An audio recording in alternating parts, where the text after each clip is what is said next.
Namun pun yang terjadi dalam kehidupan kita, behlung drone kita nyoban Bandung, uranya seolah-olah masjid itu gersang dari sujud kita. Kapan? Wate selain uro Jumat. Rame urang terus masjid wate uro Jumat. Rame urang sujud masjid wate uro Jumat. Rame urang yang hadir ke masjid untuk berjibaku mencari ridha Allah hanya pada hari Jumat. Nyan punna di antara kita kadangkala yang karena hana mangat ilmu, hana mangat nganu, hana mangat ngan promo sehingga hadir kita ke masjid. Kenapa? Karena terbeban. Sedangkan waktu yang lain kita berikan waktu tersebut tajuk bak mita harkat cula jalo. Pada didik anak masa ubud le Luqmanul Hakim nekun ba anak kuadrat la tusyrik billah, jangan engkau sekutukan Allah. Itu pendidikan yang pertama yang diberikan oleh Luqmanul Hakim kepada anaknya. Hana kepada Luqmanul Hakim kepegah hayana menawa cara mitapai. Hana kepada Luqmanul Hakim kepegah bana hayana menawa cara mudip dalam dunia. Namun yang pertama diberikan ideologi kepada anaknya, la tusyrik billah, jangan engkau sekutukan Allah. Inna syirka la zulmun azim, syiriknya merupakan dosa yang paling raih.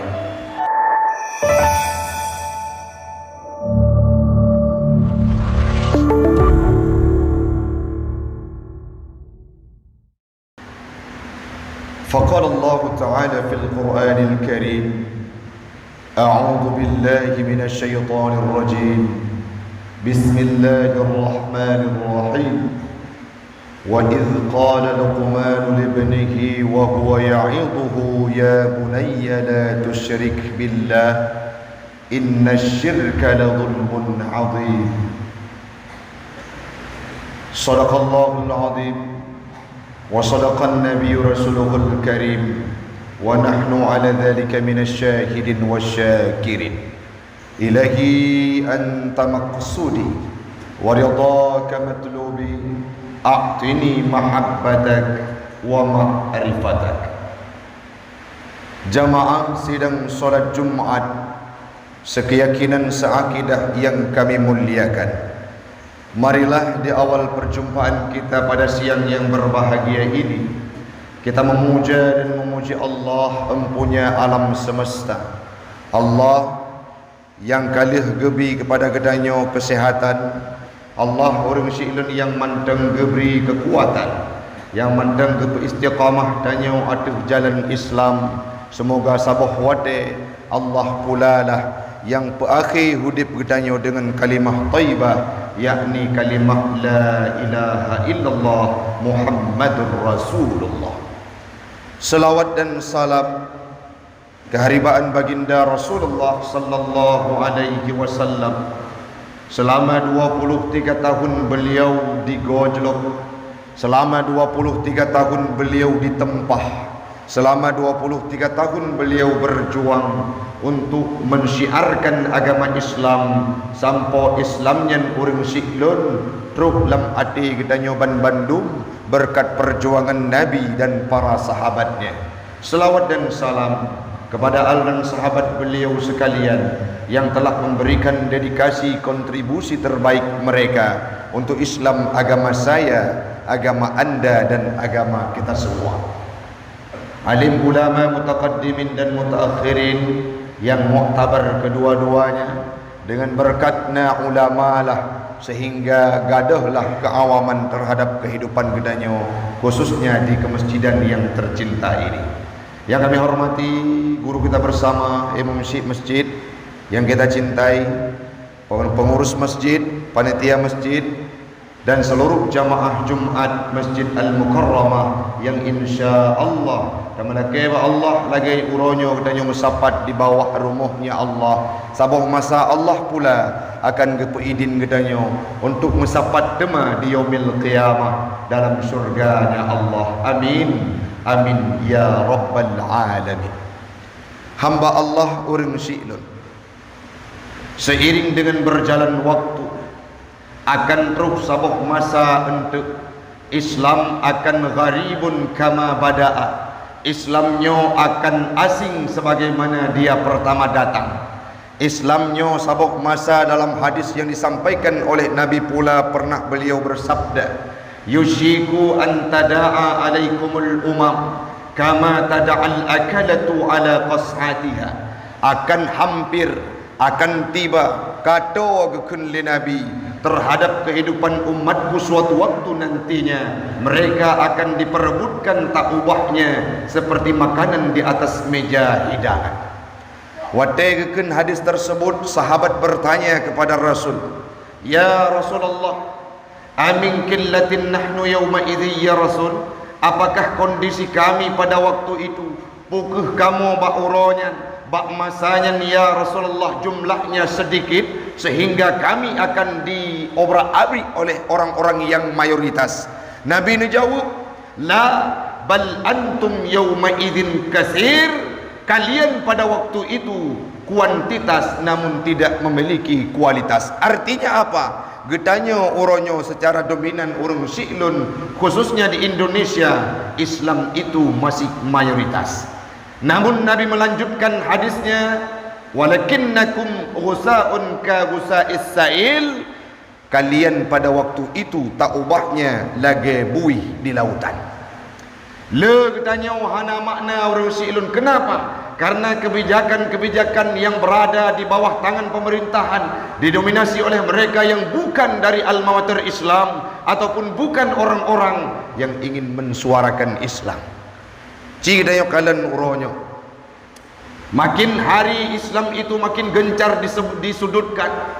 Makin hari Islam itu makin dikriminalisasi. Tidak kita sebut siapa tokohnya, namun yang kita rasakan hamba Allah, kepayahan demi kepayahan muncul terhadap kehidupan orang-orang Islam.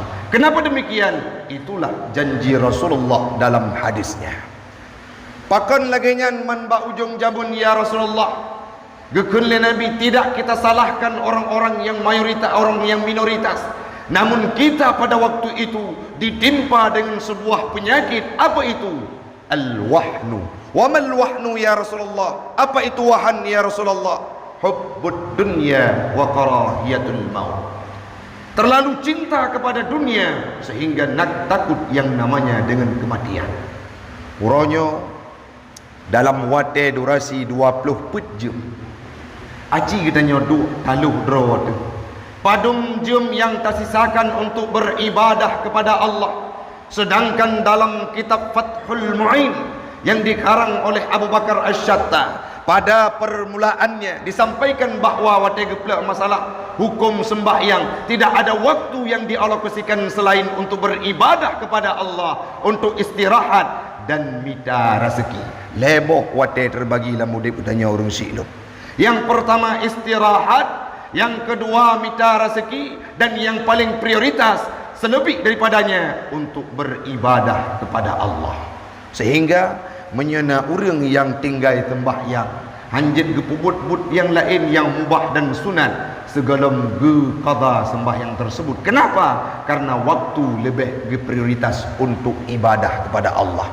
Namun pun yang terjadi dalam kehidupan kita, bohlong dron katanya Bandung, uranya seolah-olah masjid itu gersang dari sujud kita. Kapan? Wate selain uro Jumat. Rame urang terus masjid wate uro Jumat. Rame urang sujud masjid wate uro Jumat. Rame urang yang hadir ke masjid untuk berjibaku mencari ridha Allah hanya pada hari Jumat.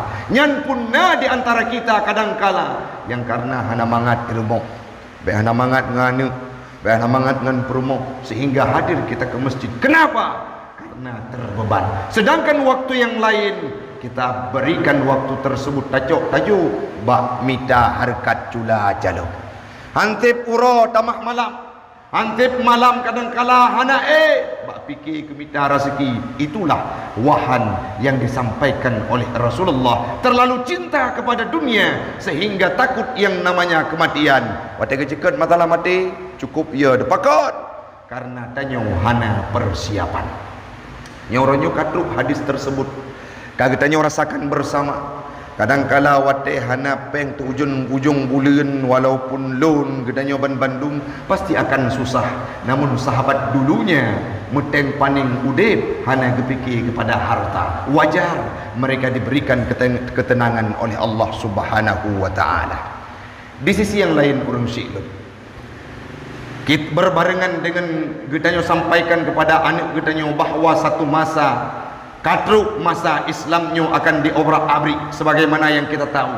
Namun yang perlu getanyo sikapi adalah berikan bentengan terbesar bagi anak getanyo supaya baik tebit dari Islam ataupun mereka akan lebih meningkatkan dirinya untuk cinta kepada Islam.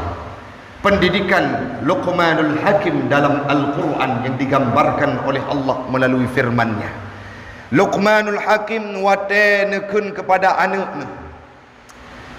Wa idh qala Luqmanu libnihi, wate Luqman berkata kepada anaknya satu masa. Luqmanul Hakim merupakan seorang ahli hikmah, orang yang mengeluarkan kalimat-kalimat yang bijak, yang beliau udip masa Nabi Daud. Sebelum Nabi Daud diutus sebagai Rasul, beliau mengeluarkan kata-kata bijak yang jadi kemanfaat bagi kehidupan manusia sebanyak 12,000 kalimat. Sehingga beliau diberikan titel oleh Allah Al-Hakim. Kenapa? Karena orang yang berkata hikmah. Nah, sebuah kalimat yang disampaikan, ya bunayya, wahai anak long yang ubud. Karena bunayya merupakan tasghir isfaq, bermakna panggilan kepada anak ubud.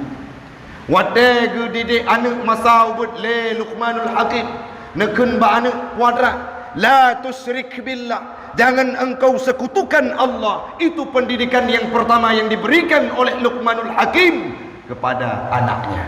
Hana kepada Luqmanul Hakim kepegah hayana menawa cara mitapai.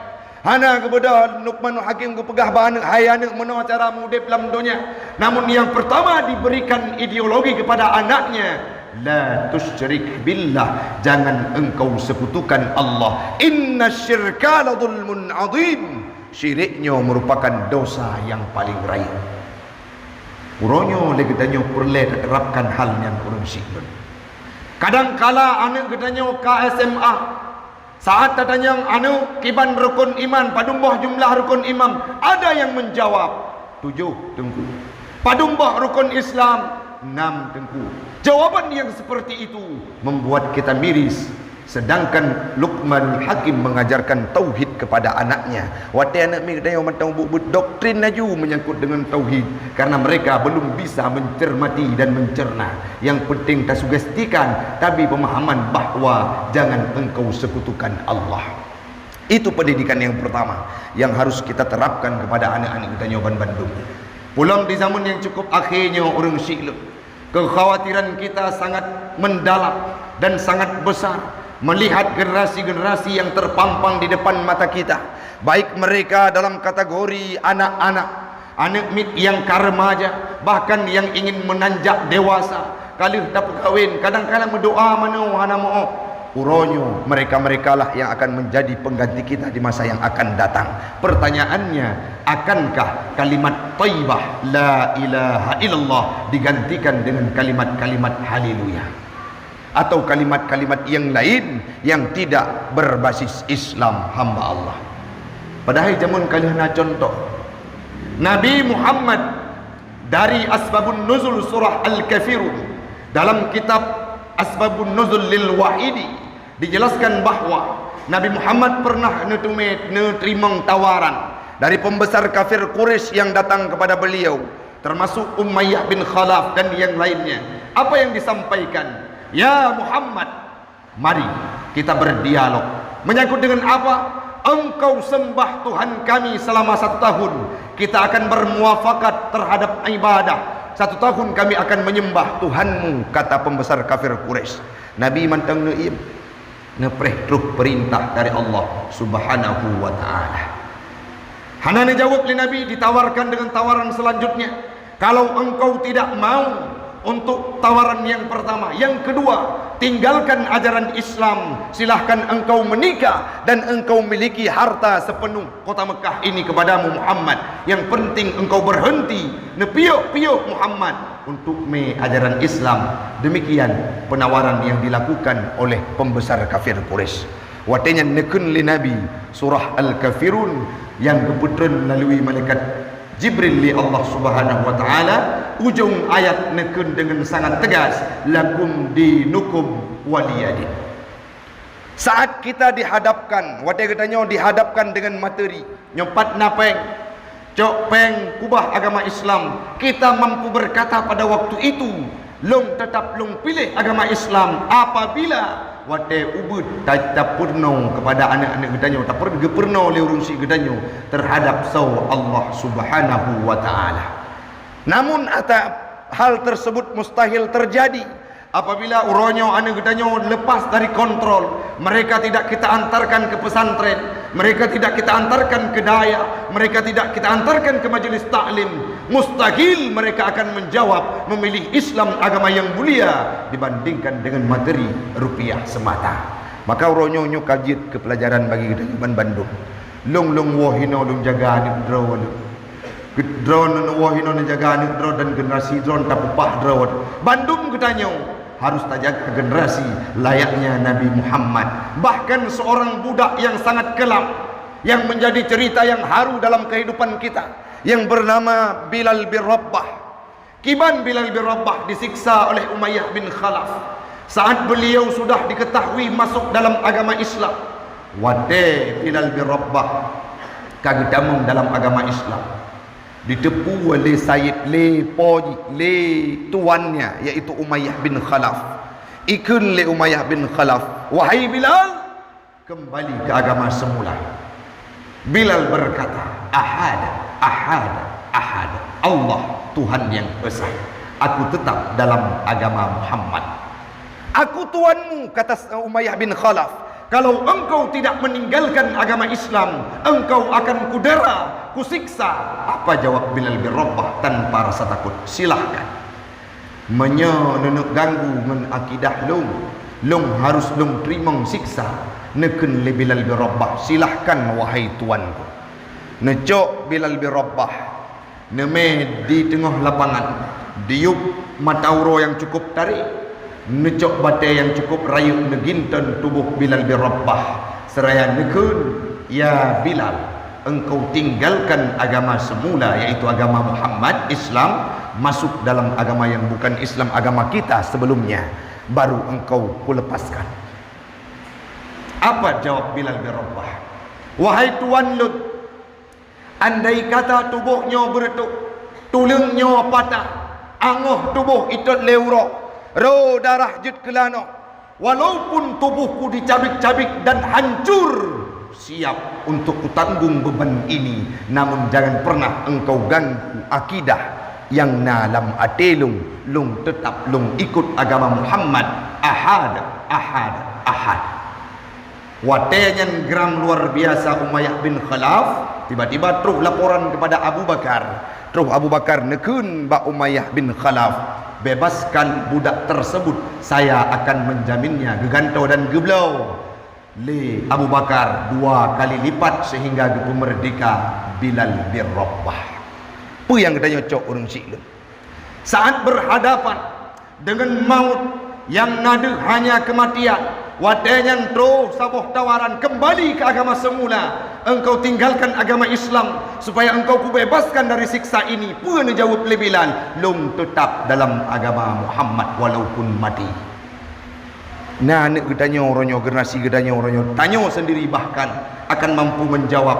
Wadai pedang na bataku wadu akan mampu takkan long tetap dalam agama Islam, han long gantau agama Islam, ataupun saat kita sudah ditimpakan dengan musibah dan siksa yang didera oleh orang-orang yang punya kepentingan, layaknya saudara kita di luar negeri, di Palestina, di Burma, di Myanmar dan di lain sebagainya, tempat-tempat Islam yang diobrak-abrik oleh orang-orang yang berada di sana yang bukan berKTP-kan Islam. Akankah kita mampu menjawab lung tetap dalam agama Islam?